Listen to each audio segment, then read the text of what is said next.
have seen a dramatic scaling up of the way the APRM has been perceived. The transition between the previous CEO and the current CEO looked like it has really gone really smoothly. We have noticed as APRM Secretariat a continuation of many programs which have already started since the former leadership led by Professor Eddie Maluka. And of course, like any other institution, it had instances as well as spaces where it needed strengthening, where it needed renewal.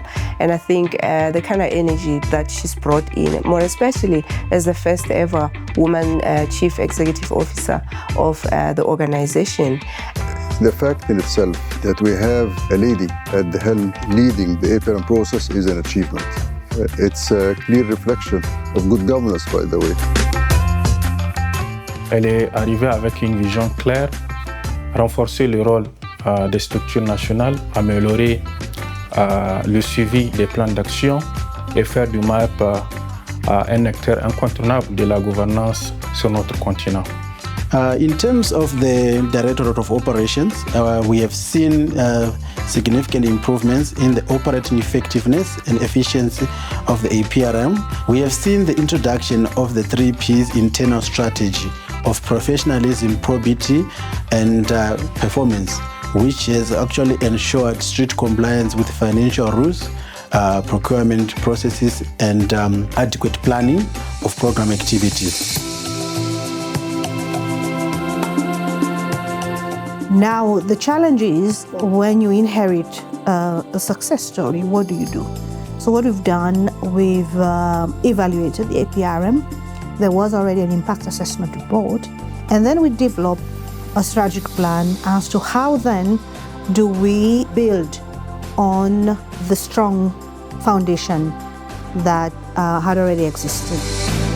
When I went through the strategic plan that had been developed, I asked myself the question, I think the APRM is now becoming the hub, for the implementation of the African Union agenda. And more importantly, with the introduction of the e-governance. So that has been introduced as the sixth thematic area in the APRM, and it's consequential across all the other themes. But not only that, it's consequential both internally for us as an institution, that we are going to improve the way we function. We are going to operate more efficiently. As you know, we have been going through austerity as an institution. By focusing on e-governance and looking at the technology tools and innovations that are before us, we improve the way we function as an organization, the African peer review mechanism, continental secretariat, but we also then take that out into all our work. And all of us can agree with that e-governance will help us to accelerate the implementation of our Agendas 2063. And the strategic direction she intends to take this APRM really, for me, is something that's definitely going to change the trajectory of our continent in as far as governance and progress is concerned. Change for better, of course.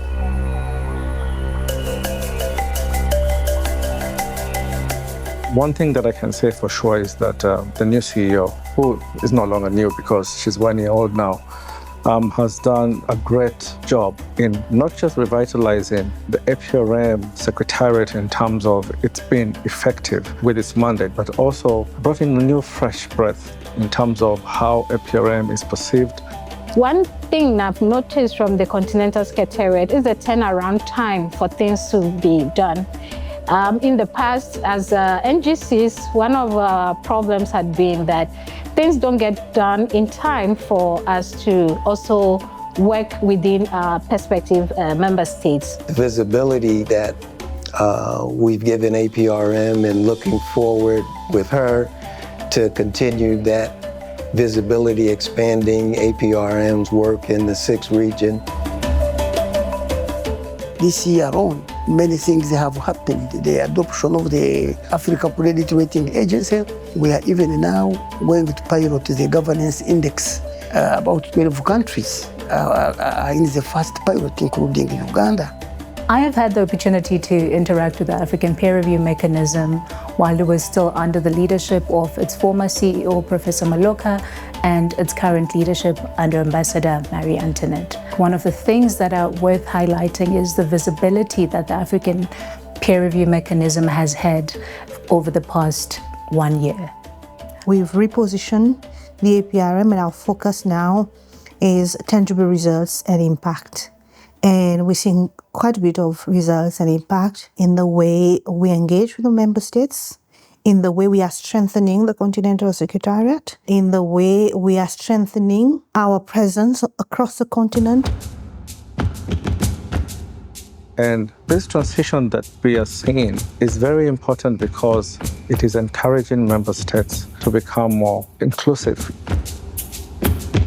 Si je prends l'exemple du Sénégal, depuis l'arrivée de la directrice générale, nous avons pu élaborer le rapport national sur la gouvernance et également notre président récemment a été à Addis pour présenter les conclusions du rapport sur l'évaluation ciblée dans le secteur minier au Sénégal, dont le président même il a pris l'engagement devant ses pairs qu'il va mettre en œuvre les recommandations issues de ce rapport. I'm only the CEO, but as I've said, the member states, the structure of the APRM is such that we have the member states. We have a panel of eminent persons. We have our national structures, and we have the Continental Secretariat staff with the support of the African Union Commission. This is how we work, and it's been a collective effort. C'est un travail donc important qui a été réalisé en moins d'un an. Et c'est hautement appréciable. Et nous aussi, au niveau de nos structures nationales, le MAEP national va en profiter. Nous sommes déjà dans cette phase de revitalisation. Et je ne peux que féliciter et encourager le travail donc, qui a été accompli. And so, by focusing on strengthening national structures, what we are looking at is ensuring that there is a continuity of the whole agenda. Institutions anchor agendas. We ensure that there's permanency in the things that we have done. So these programs are not just floating, but these programs are actually part of national public institutions. This is very, very important. Because if we don't strengthen the national level, it will become difficult for the continental level to be able to diversify the program. I was also very lucky because the past chair of the APRM, the Republic of Sierra Leone, and the current chair, the People's Democratic Republic of Algeria, have also shown tremendous support and political commitment towards the APRM, as well as all the member states of the APRM.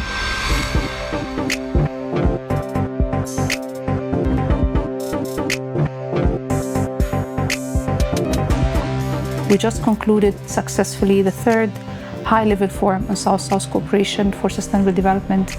For the first time, international and continental issues had been discussed, wherein Sierra Leoneans, young people are privy to this discussion and they are part of the discussion. It has not been the way. When we speak of Agenda 2063, none but ourselves are going to ensure that that actually happens. We have seen the establishment of the African Credit Rating Agency, and hopefully in the next few months we'll see the launch of this big institution.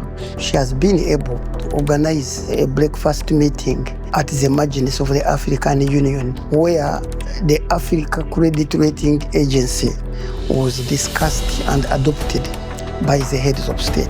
And I think Africa should be proud of the APRM, that at least we are now introducing a credit agency that provides an alternative opinion to what the three big credit agencies globally have been producing for Africa.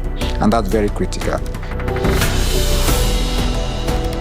Introducing reforms and good performance is one thing. For her to succeed, she would require adequate financial and human resources. And I think this is the point where I would call all African countries to support her in this endeavor. Financial support from member states has been a key challenge. 80% of our governance program activities are being funded by partners, and this dependence has made it difficult for the APRM Secretariat to execute its mandate. It means that we have firstly to rethink our resourcing strategy. Where do we get resources? We have traditional sources of support or resources, and all that is changing. There's diminishing investment in the institutions we have traditionally dealt with. So innovative financing is key. So for Sierra Leone, we are ready to support. I wish that APRM can develop a mechanism within itself that will ensure that our African states really take note and heed to the recommendations that are being made by APRM, so that they don't remain just recommendations, but they are acted upon. You know, a lot of times on the continent, we speak of the lack of political will.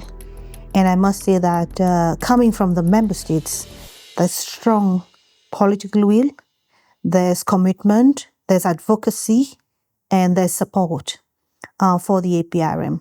So we have been really blessed to have an up-close relationship with her in these initial days, and we look forward to continuing to work with her to bring visibility to APRM and support her in her mission. Let's all be part of what is happening. Let's all be part of the change that we want to see happening in our continent.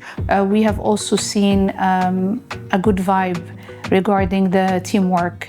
Son style de leadership à la fois ferme, inclusif et visionnaire a ouvert une nouvelle voie pour le Mayotte. I would like to once again thank the member states, but also thank the staff of the APRM.